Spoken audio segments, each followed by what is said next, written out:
To the Zono Sports Show, where you know Zonos. The ultimate SEC championship was last night in Atlanta as far as college football goes. That was an epic game between Georgia and Alabama. Did you watch it? Did you stay up? They kept us up late with overtime. Nick Saban won his 6th national title, 5 in the last 9 years at Alabama. Now, if you watch this game, you saw Georgia come out the first half. They played shutdown defense. They were dominant. However, in the second half, the key call of the game was the QB switch to Tua Tagovailoa. I'm pretty sure that's how you say the last name, but we're going to call him Tua. Now, Tua's a freshman from Hawaii. Marcus Mariota, he told Reese Davis years ago that the kid Tua would be special. He'd be something incredible. And he was that last night. A freshman gets thrown into the national championship right after halftime, and he's expected to ball. Well, that's exactly what he did. Jalen Hurts was ineffective the first half. Yeah, he's the SEC Offensive Player of last year. However, 3 for 8, 21 yards, 62 QBR rating does not get it done. Tua, he was cool, stoic, 14 for 24, 166 yards, 3 TDs, 1 pick.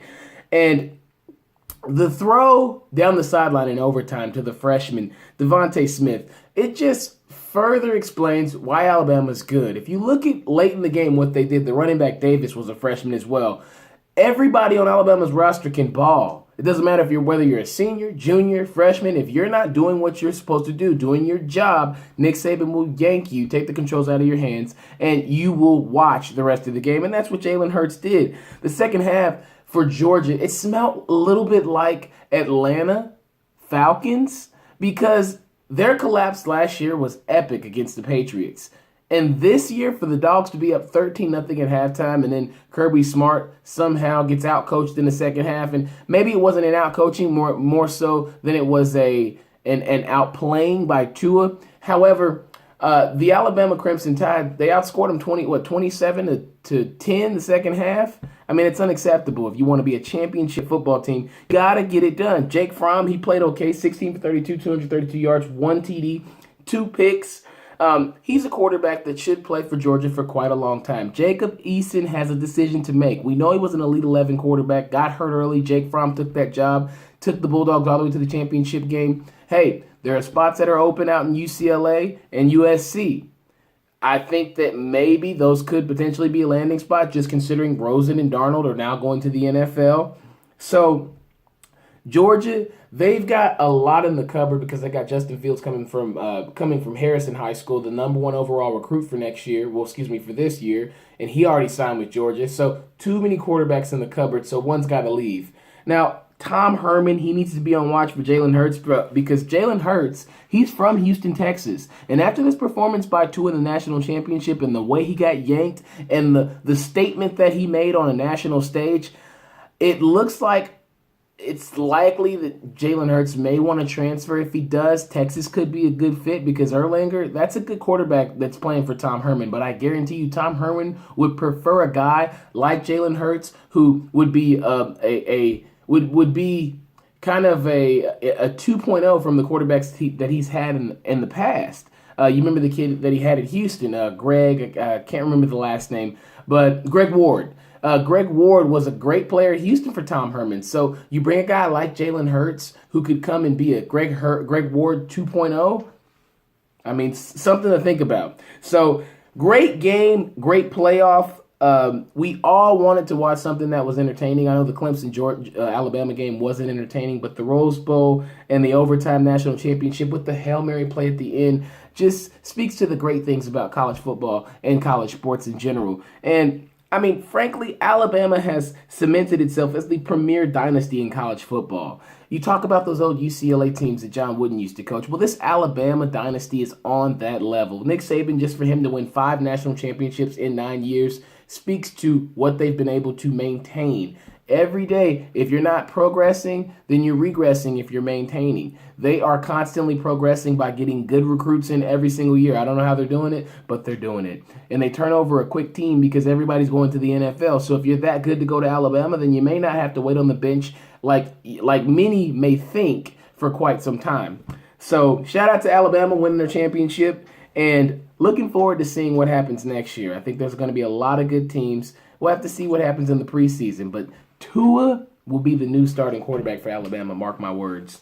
Now, the playoffs were this weekend. The Titans erased an 18-point deficit to come back against the Chiefs. Marcus Mariota with a magnificent magician of a catch. The pass that he throws and gets popped up in there, catches it himself. The Chiefs continue to flop every time they get in the playoffs. Alex Smith, you just don't got it. Alex Smith, great quarterback, decent career, not a Hall of Famer. Patrick Mahomes, that's his job going forward. Clearly, Andy Reid, the only coach to blow 18-point leads twice in the playoffs. Other than that, only 2 coaches have done it all time. So he's a guy with 2 of those type of losses. So Andy Reid, check your seat. It may be hot. Now, the Falcons, they sat the Rams down. Sean McVay and Jared Goff, great year for the Rams. But the Falcons have shown that they are of championship pedigree. And they did go out in L.A. and take care of business. Todd Gurley could have been MVP. But I definitely do think the Falcons, if they can continue to play well, I think that they could maybe find themselves in a rematch if the Steelers don't knock out that opponent that they're looking to meet in the Super Bowl for a second straight year. Now, Drew Brees cancels Carolina's season. Dab Daddy gets knocked out. Jags vs. Bills was the most boring playoff game I've seen in quite some time. Glad it's over. But the divisional round is this weekend coming up. Falcons versus Eagles.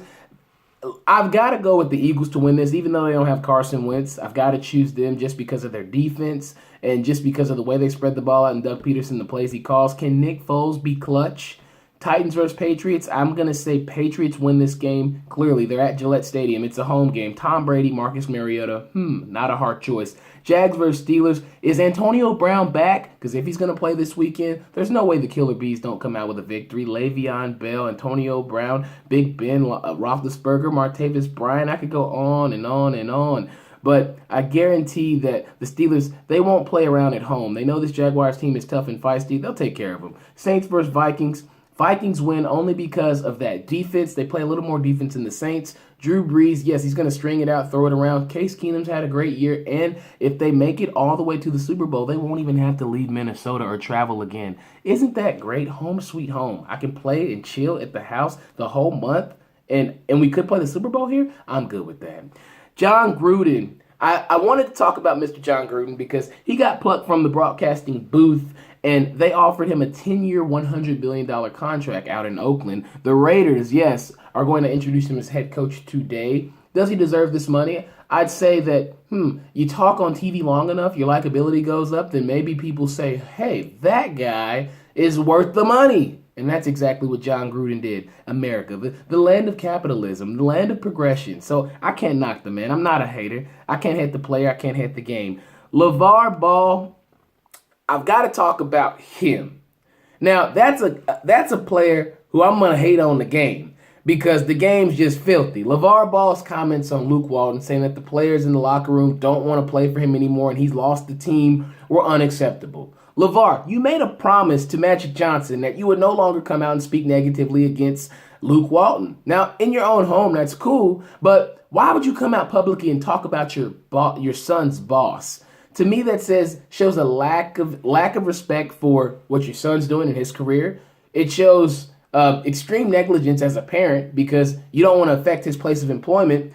Lonzo Ball, you got to speak up, my man, because what's going to happen is people like LeBron, Paul George, those free agents, they're not going to want to land in L.A. because people aren't going to want to be around your daddy. And you don't want that to be the residual effect of his comments. So think wisely about what you want to say, but have that conversation, Lonzo Ball. I urge you, big dog, because Big Baller Brand is starting to ruin Lonzo Ball's brand if he's not careful.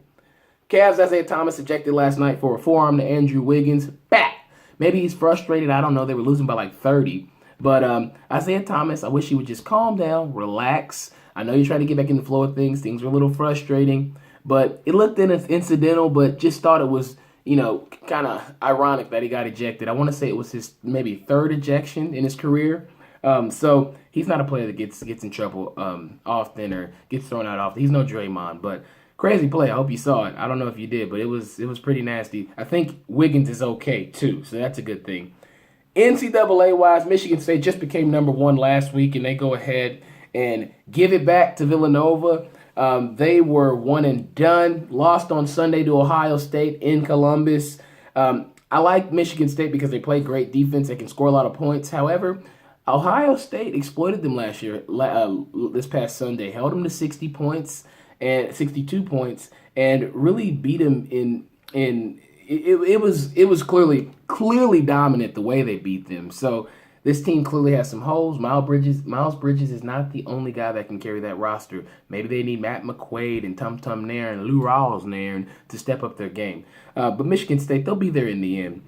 Next show, we'll dig in this NBA and NFL since college football's done, and also talk some more college basketball. You know, March Madness, it's not too far away.